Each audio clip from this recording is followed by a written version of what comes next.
रेयांश और विराज अपनी जगह पर जम चुके थे, क्योंकि उनके सामने ही विनोद अपने मरे हुए बेटे की लाश गोद में लिए रो रहे थे।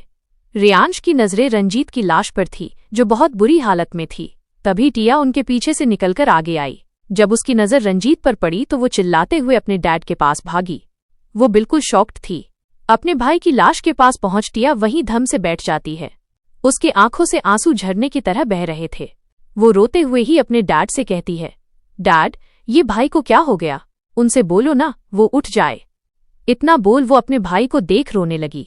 रंजीत की इतनी बुरी हालत देख रेयांश भी हैरान था, क्योंकि जितना टॉर्चर रंजीत को किया गया था उस हिसाब से साफ पता चल रहा था कि कोई अपना बदला निकाल रहा था उसे तकलीफ देकर। वहीं टिया और विनोद का रो रो कर बुरा हाल हो रहा था। रेयांश ने जब रंजीत के सीने पर लिखे शब्द देखे तो उसने विनोद से पूछा, मिस्टर बजाज, आपको क्या लगता है ये सब किसने किया होगा? और ऐसा कौन है जो आपके परिवार सहित आपको भी मारना चाहता है? उसकी बात सुन विनोद का चेहरा सफेद पड़ गया। उसके चेहरे के रंग उड़ते देख रेयांश को कुछ शक होने लगा। विराज भी वहीं शॉक्ड खड़ा था। एक फौजी होकर भी रंजीत की ऐसी हालत देख विराज का मन अजीब हो रहा था। रेयांश की बात सुन विनोद अपनी नजरें चुराने लगे। उनकी ये हरकत देख रेयांश की भौहें तन गई। रेयांश अपनी आंखें छोटी किए उसे देखने लगा। विनोद उसकी ऐसी नजरें देख हकलाते हुए बोला, रेयांश बेटा, मैं नहीं जानता कि आखिर ऐसा कौन है जो मेरे और मेरी फैमिली की जान के पीछे पड़ा है। उसकी बात रेयांश के शक को जरा सा भी कम नहीं कर पाई, पर विनोद इतना बोलकर वापस अपने बेटे की मौत का मातम मनाने लगे। तभी रेयांश का फोन बज उठा। उसने अपने फोन को देखा तो स्क्रीन पर कर्नल विकास का नाम चमक रहा था। रेयांश ने थोड़ी दूर जाकर कॉल उठाया तो सामने से आवाज आई, जय हिंद जनरल। रेयांश ने ये सुन कहा, जय हिंद, कहिए। रेयांश की कड़क आवाज सुन कर्नल थोड़ा हड़बड़ाते हुए बोले, सर, हम उस बेसमेंट के पास गए थे और हमने और हमारी टीम ने पर्सनली वहां सब कुछ पता किया है, और आपके मुताबिक आपको और आपकी वाइफ सहित मेजर विराज और एक लड़की जो आपके साथ थी, आप सबको वहां किडनैप करके रखा गया था। सर, हमारी रिसर्च से पता चला है कि आप लोगों के वहां से जाने के बाद डार्क ब्लड की गाड़ियां उस इलाके में देखी गई हैं, और हम 100% श्योर हैं कि डार्क ब्लड इस वक्त इंडिया में मौजूद है। ये बोल कर्नल रुक गए। उनकी बात सुन सामने से रेयांश बोला, कर्नल सर, ये बात हमें पहले से पता है कि डार्क ब्लड इस वक्त इंडिया में मौजूद है। रेयांश की बात सुन कर्नल बोले, हाँ सर, पर मैं ये कहना चाहता हूँ कि डार्क ब्लड इस वक्त मुंबई में ही है, पर उसके इंडिया आने का मकसद नहीं पता चल पा रहा। ये बात सुन रेयांश बोला, हम अभी बेस पर आ रहे हैं। इतना बोल रेयांश ने कॉल काट दिया। विराज भी उसके पास ही खड़ा था और उसने भी ये सारी बात सुनी थी। तो विराज बोला, रेयांश, क्या चल रहा है तेरे दिमाग में? विराज की बात सुन रेयांश ने बस इतना बोला, मुझे ऐसा लग रहा है कि हम किसी बहुत ही बड़े और डेंजरस गेम में फंसते जा रहे हैं। ये बोल रेयांश और विराज दोनों बजाज मेंशन से निकल बेस पर चले गए। वहीं दूसरी तरफ प्रिशा और मिस्का मल्होत्रा मेंशन के बड़े से गेट के बाहर खड़ी थीं। गेट के अंदर एक वॉचमैन था, पर उसकी नजर प्रिशा पर नहीं पड़ी थी। इसी बात का फायदा उठाकर प्रिशा बिल्कुल किनारे जाकर उसी बाउंड्री को देखती है। उसके साथ मिस्का हाथ में एक ब्रांड न्यू टैबलेट लिए खड़ी थी। प्रिशा ने उसे इशारा किया। उसका इशारा देख मिस्का अपने टैबलेट में आंखें गड़ाए बहुत तेजी से हाथ चलाने लगी। कुछ सेकंड्स के अंदर ही मिस्का ने मल्होत्रा मेंशन के गार्डन साइड के सारे सीसीटीवी हैक कर लिए, ताकि मिस्का और प्रिशा के अंदर जाने की फुटेज सीसीटीवी कैमरा में न आए। सीसीटीवी हैक करते ही मिस्का ने एक तिरछी स्माइल के साथ प्रिशा को देखा। अचानक ही प्रिशा पेड़ के तने को मजबूती से पकड़कर बाउंड्री पर चढ़ जाती है और दूसरी साइड छलांग लगाकर नीचे बैठ जाती है। इन सभी चीजों से प्रिशा की स्ट्रेंथ साफ पता चल रही थी कि प्रिशा फिजिकली नॉर्मल लड़कियों से काफी ज्यादा स्ट्रांग है। उसके नीचे कूदते ही मिस्का भी इसी तरह से कूद गई। दोनों लड़कियों का जवाब नहीं था। दोनों जल्दी से अंदर चली गईं, लेकिन मेन गेट से नहीं। वो लोग पाइप के सहारे ऊपर चढ़े, क्योंकि इस वक्त प्रिशा की हालत ऐसी थी कि अगर उसे कोई नॉर्मल इंसान देख ले तो उसका दिल रुक जाए। दोनों लड़कियां जल्दी से ऊपर चढ़कर कमरे में आईं। कमरे में आते ही मिस्का ने पहले एक नजर प्रिशा को ऊपर से नीचे देखा, जो पूरी तरह से काले कपड़ों से घिरी हुई थी और उसके हाथों पर खून लगा हुआ था। प्रिशा का चेहरा बिल्कुल शक्त था। उसकी आंखों में एक आग दिख रही थी जो शायद आज सब जला सकती थी। मिस्का उसे काफी देर तक देखती रही, फिर बिल्कुल सीधे खड़े होकर बोली, बॉस, सारी तैयारियां हो चुकी हैं, सारे गार्ड्स तैयार हैं, आप दोनों की आज शाम की मुलाकात फिक्स हो चुकी है। पर बॉस, वो कमीना आपकी जान लेने की हर कोशिश करेगा, क्योंकि उसे और उसकी गैंग को आपकी वजह से काफी दिक्कत हो रही है, जिस वजह से वो बौखला रहे हैं। मिस्का की बात सुन प्रिशा ने उसकी आंखों में देखा। प्रिशा की नजरें खुद पर पड़ते ही मिस्का एक कदम पीछे हट गई। उसके चेहरे पर डर साफ दिखाई दे रहा था। तभी उसके कानों में प्रिशा की कड़क लेकिन भयानक आवाज गूंजी। प्रिशा बोली, आज उस विनोद बजाज का आखिरी दिन है। इस वक्त तो उसके लिए पल पल कीमती है, क्योंकि जिस वक्त वो मुझे देखेगा उस वक्त से वो अपने सारे पापों पर खुद को कोसेगा। उसकी मौत देख मौत भी खौफ खाएगी। ये सब बोलते हुए प्रिशा के कानों में कुछ लोगों की जोर जोर से हंसने की आवाज गूंज रही थी। वो हंसी प्रिशा के कान में गर्म शीशे की तरह घुल रही थी। लेकिन इस वक्त प्रिशा खुद को कमजोर नहीं करना चाहती थी, इसीलिए उसने अपने डार्क ब्लड के ऑर्गेनाइजेशन के लोगों के साथ बिल्कुल कड़क लहजे में कहा, अगले 1 घंटे में हमें निकलना है, तो तैयार रहो। और याद रहे, कोई चूक नहीं होनी चाहिए, वरना मैं तुम सबको जान से मार दूंगी। इतना बोल प्रिशा बाथरूम में चली गई। उसके जाते ही मिस्का ने एक गहरी सांस ली, जो उसने न जाने कितने टाइम से रोक रखी थी।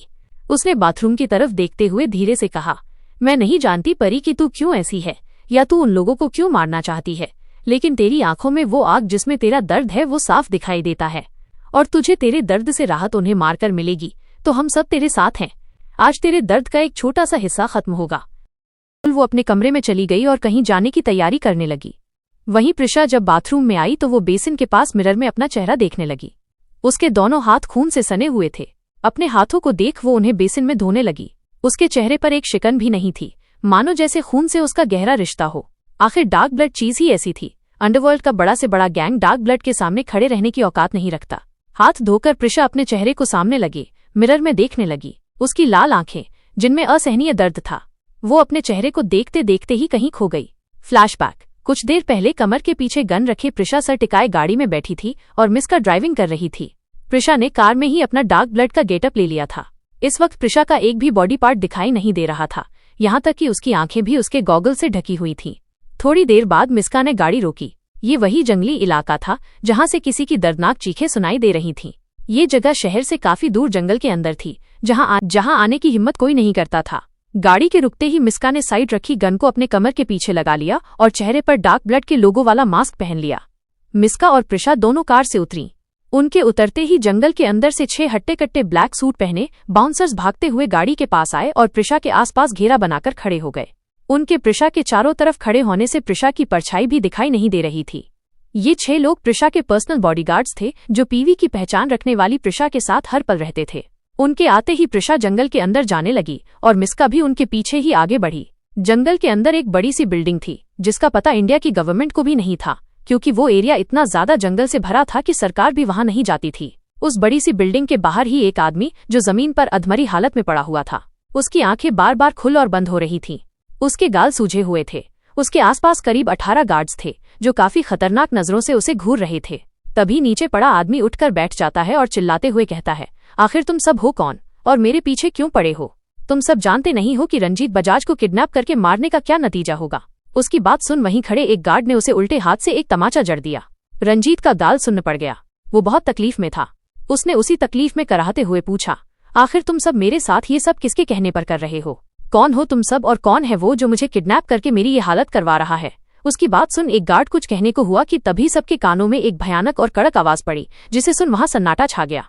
वो आवाज थी, मैं हूं जिसने तुम्हें किडनैप करवाया। मैं हूं जिसके ऑर्डर पर ये लोग तुम्हारी ये हालत कर रहे हैं, और वो भी मैं ही हूं जो आज तुम्हें इस गंध भरी जिंदगी से मोक्ष देगी।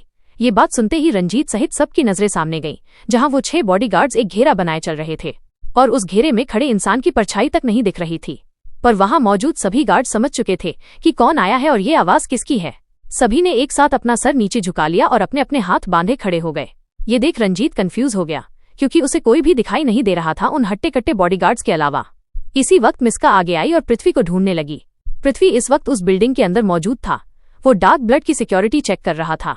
मिस्का की आवाज लगाते ही पृथ्वी बाहर आ गया और बॉडीगार्ड्स का घेरा देख वो समझ गया कि अब यहाँ मौत का कहर बरसेगा। उसके बाहर आते ही मिस्का उसके पास आई और दोनों ही अपना सर झुकाए खड़े हो गए।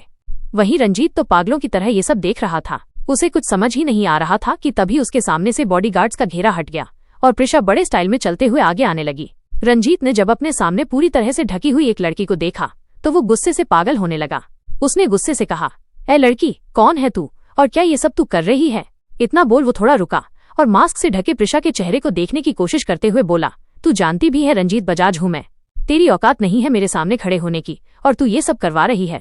उसकी बात खत्म होने से पहले ही वहां खड़े सारे गार्ड्स ने एक साथ अपनी राइफल्स निकाल उसके सर पर पॉइंट कर दी। अचानक हुए इस एक्शन से एक पल को तो रंजीत भी डर गया था। तभी प्रिशा उसके सामने रखे एक सोफे पर अपने पैर पर पैर चढ़ाए बैठ गई। बैठते ही उसने अपने गार्ड्स को राइफल्स नीचे करने का इशारा किया। सबने अपनी राइफल्स नीचे कर लीं। फिर प्रिशा अपनी खतरनाक आवाज में रंजीत को देखते हुए बोली, तू कौन है? ये जानकर ही तो तुझे किडनैप करवाया है। और रही बात औकात की, तो बहुत जल्दी तुझे पता चल जाएगा कि तू किसके सामने बैठा है और किससे बोल रहा है।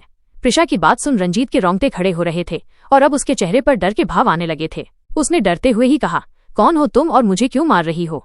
मुझसे क्या दुश्मनी है? इतना बोल वो सामने बैठी लड़की को देखने लगा। उसकी बात सुन प्रिशा ने एक ईविल स्माइल की और अपनी आंखों पर से गॉगल्स उतारकर साइड में रख दिए। उसके गॉगल्स उतारते ही रंजीत की नजर प्रिशा की आंखों पर पड़ी तो उसकी आंखें हैरानी से बड़ी हो गईं।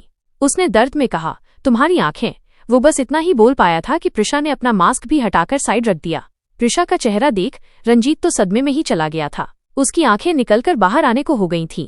इस वक्त रंजीत की हैरानी की कोई सीमा ही नहीं थी। उसने हैरान होकर पूछा, तुम प्रिशा, तुमने मुझे किडनैप कराया है? इतना बोल वो अपने आसपास देखता है जहां सबने अपने सर नीचे झुकाए हुए थे। ये सब देख रंजीत इतना तो समझ गया था कि प्रिशा कोई मामूली लड़की नहीं है। वहीं उसकी बात सुन प्रिशा ने दांत पीसते हुए कहा, तू जानना चाहता था ना कि तुझे यहाँ क्यों लाया गया है? तो तेरे किए गए पापों की सजा देने के लिए लाया गया है तुझे। उसकी बात सुन रंजीत बोला, प्रिशा, तुम कौन हो और ये सब क्या है? ये सब रेयांश के गार्ड तो नहीं लग रहे, और अगर उसके नहीं है तो तुम इतना बोल? रंजीत उसे कंफ्यूजन में देखने लगा। उसकी कंफ्यूजन समझ अब मिस्का ने भी अपना मास्क हटा दिया और बोली, तुमने सही समझा, ये गार्ड्स मिस्टर मल्होत्रा के नहीं हैं, ये गार्ड्स हमारे हैं। उसकी बात सुन रंजीत बोला, कौन हो तुम और कौन हो तुम सब? ये सुन मिस्का मजाकिया तरह से हंसते हुए बोली, कमाल है, इतने सारे गार्ड्स और गार्ड्स के सूट पर बने लोगों को देखकर भी तुम ये सवाल पूछ रहे हो? तो सुनो, इस वक्त तुम इस दुनिया के सबसे खतरनाक शख्स के सामने बैठे हो, वो शख्स जिसके बस नाम सुन लेने भर से सब कांप उठते हैं। मिस्का की बात सुन रंजीत को अभी भी समझ नहीं आ रहा था कि रेयांश की एक सीधी साधी बीवी यहाँ इन कपड़ों में और इतनी सिक्योरिटी में क्या कर रही है, पर मिस्का ने उसकी ये दुविधा आसान कर दी। उसने कहा, अंडरवर्ल्ड पर हुकूमत करने वाली क्वीन डार्क ब्लड के सामने खड़े हो तुम। मिस्का की बात सुन रंजीत तो जैसे सदमे में चला गया था। वो अपनी बड़ी बड़ी आंखों से प्रिशा को देख रहा था जो गुस्से से उसे ही देख रही थी। फिर रंजीत अपनी लड़खड़ाती आवाज में बोला, डार्क ब्लड, प्रिशा ही डार्क ब्लड है। ये सब बोलते हुए रंजीत को उस दिन पर अफसोस हो रहा था जब उसने प्रिशा पर बुरी नजर डाली थी और अपनी बहन की वजह से प्रिशा और उसके परिवार के साथ बदतमीजी की थी। वो यही सब सोच रहा था कि उसे प्रिशा की काली घूरती आंखें खुद पर और गहरी होती हुई महसूस होने लगी। उसने प्रिशा को देखा तो प्रिशा बोली, नाना, तू जो सोच रहा है बात बस उतनी नहीं है। याद कर अपने सारे गुनाह, आखिर अपने बाप से कम पाप तूने भी नहीं किए हैं, लेकिन हाँ, ये कह सकते हैं कि थोड़े कम पाप किए हैं। इतना बोल वो उसे घूरते हुए आगे बोली, याद कर अपने पाप, और अगर याद ना आए तो देख वहां। इतना बोल उसने रंजीत को मिस्का की तरफ देखने का इशारा किया और आगे बोली, देख उस लड़की को ध्यान से और याद कर। प्रिशा का इशारा देख रंजीत मिस्का को ध्यान से देखने लगा। मिस्का का चेहरा देखते देखते धीरे धीरे उसकी आंखें बड़ी होने लगी। आज के लिए बस इतना ही। आगे जानने के लिए सुनिए डेडली डिजायर का अगला एपिसोड सिर्फ कहानी बॉक्स FM पर।